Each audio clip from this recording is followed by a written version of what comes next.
The time is 4 minutes past 6. My name is Michelle Ukebu with the News Express. Supreme Court nullifies Buhari's executive order 10. 10 killed, several injured in Castina trailer accident.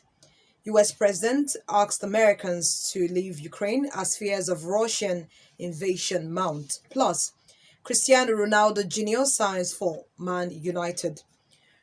You can log on to www.ozisaradio.com to listen to the news live in any part of the world. The Supreme Court has declared as unlawful and unconstitutional the Executive Order 10 EO10 issued by President Muhammadu Buhari on the funding of state judiciary and legislature. In a split decision today, majority of the court's seven-member panel agreed that the president exceeded his constitutional powers in issuing the EO10.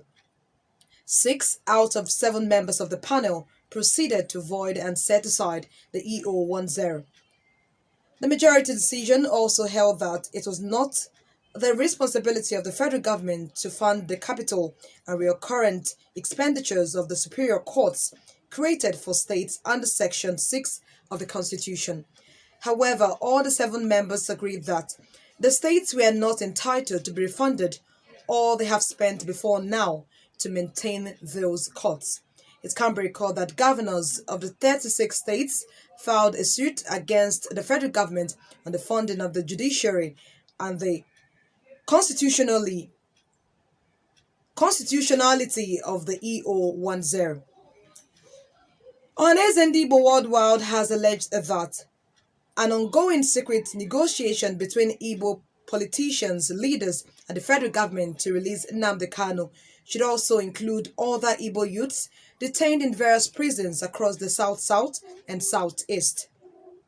Ohaneze, in a statement signed by its Secretary General Okechukwu Isiguzoro, warned against segregation in what he described as classified negotiations between a few Igbo politicians, elder statesmen, and the federal government for the release of the IPOB leader and other top Biafra agitators.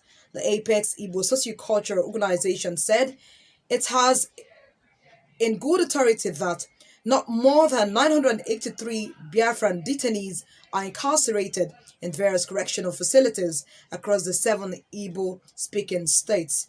According to Ohaneze, over 182 Igbo prisoners of conscience, mainly youths and women, are languishing in Port Harcourt Maximum Correction Center on awaiting trial over related cases of Biafra agitation between 2016 and 2021.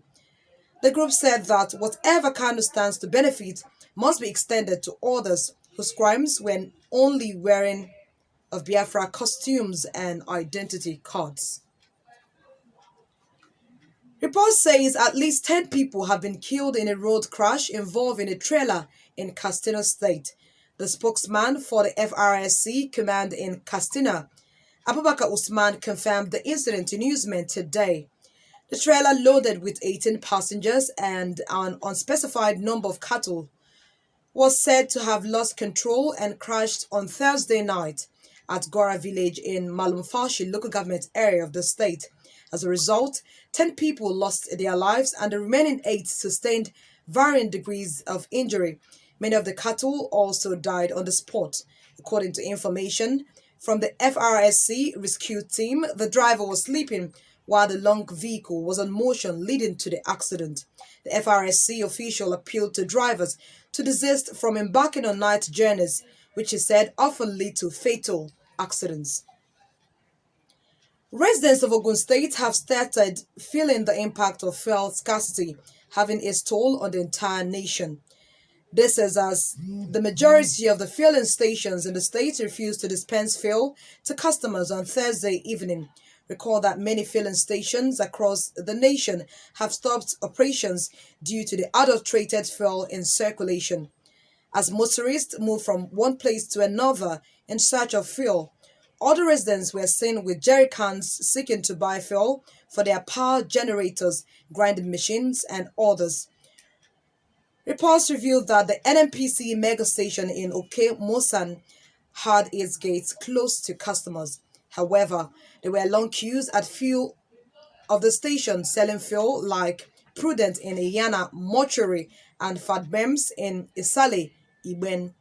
It was gathered that the situation is the same in other cities across Ogun State, where people struggle to buy fuel for both commercial and personal use.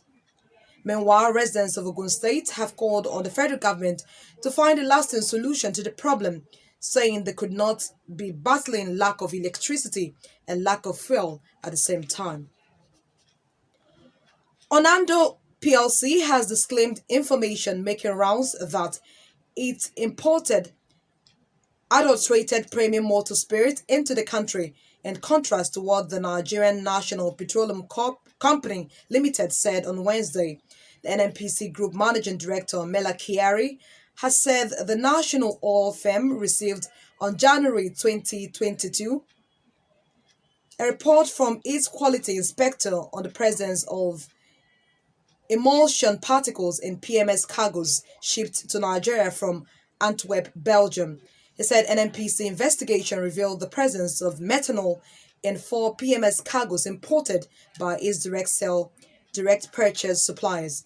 However, Onando, in a statement released to the Nigerian Exchange Limited on Thursday, said, following media reports listing Onando as one of the 4 importers that supplied methanol-blended premium motor spirits into the country, hereby state that Onando did not import and supply PMS that was adulterated or substandard. And now to the business scene. The Naira continues its downward trend as the dollar was sold for 417 Naira 51 Kobo at the official market on Thursday. This was contained in the data obtained from the Central Bank of Nigeria official website showing the exchange rate results and its monthly moving average. According to data, the dollar sold for 417 Naira 51 Kobo while it was bought at 416 Naira 51 Kobo. With the development, the Naira took a dip in devaluation against the US dollar 24 hours after it recorded a slight gain at the spot market segment. However, the FMDQ website, where Forex is officially traded, in its own data showed the local currency closed at 416 Naira 67 Kobo to a dollar at the close of trade on Thursday. Meanwhile, according to the CBN data on its website, the highest rate the local unit has exchanged hands with the greenback currency this month is 415 Naira 36 Kobo rate per dollar at the spot market segment, meaning that the currency is strengthened by 4.4% so far after it recorded an all-time low in December last year when the Naira closed at 435 Naira. And now to the foreign scene. US President Joe Biden has urged Americans to leave Ukraine immediately as his top diplomat revealed today that Russian invasion could come anytime, including during the Winter Olympics, which ends in 9 days. With Moscow continuing to amass tens of thousands of troops on the Ukraine border and talks to avoid war making little headway, Biden issued a stark warning to U.S. citizens to leave. On the other side of the world in Melbourne, his Secretary of State Anthony Blinken huddled with Asia-Pacific allies, stressing that Russian President Vladimir Putin may be days or even hours after from launching a war in continental Europe. Observers have described the gathering of Russian forces on 3 of Ukraine's flanks as the largest show of force since the Soviet army marched on Berlin at the end of the World War II. However, some U.S. estimates put the number of Russian soldiers at 130,000, grouped in dozens of combat brigades. And finally, from the sports scene, the son of Manchester United superstar Cristiano Ronaldo Jr. has signed for the club.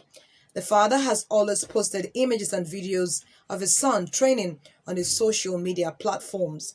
The 11-year-old recently signed for Manchester United and is officially set to wear the iconic Ronaldo 7 jersey, which made his father legendary. Manchester United signed Cristiano Ronaldo from Juventus during last summer's transfer window. And that ends the news. On behalf of the news editor, Chiwendwe Figade, and the production team, my name is Michelle Ukebu. Good evening.